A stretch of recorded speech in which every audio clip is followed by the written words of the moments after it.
We're going to take the stereo. I have a 2012 Toyota Auris, and it's remove the stereo, show you how it's done. Quick, easy steps. Let's do it.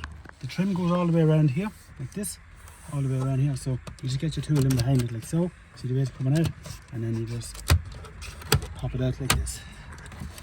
And there's clips behind it, and I'll show you where the clips are now in 1 second, and you can see then for yourself where you need to put the pressure for prying it off.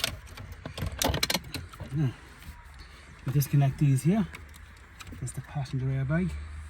As you see there, we just disconnect this.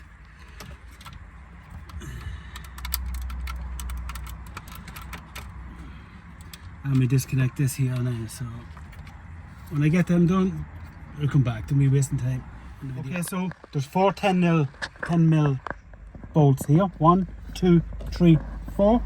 Remove them, crack them open. I've already cracked them open, and just take out these 4 bolts like so. Really quite simple. With that done, we'll come back. Some short in the video. So 4 bolts are removed. This should just slide out like so. That's very good. And then we just disconnect all the connections at the back to remove the connections. There's just clips on them like this.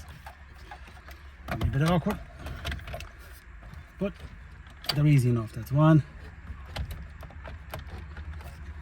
The second one. 2, 3, and 4. There you go. That's how you take it out. That's how you take the stereo out of a Toyota Auris, and it's a 2012 model. But anyway, I hope this video is helpful to whoever needs it. Please leave a thumbs up, leave a comment, and subscribe. Take care. Goodbye.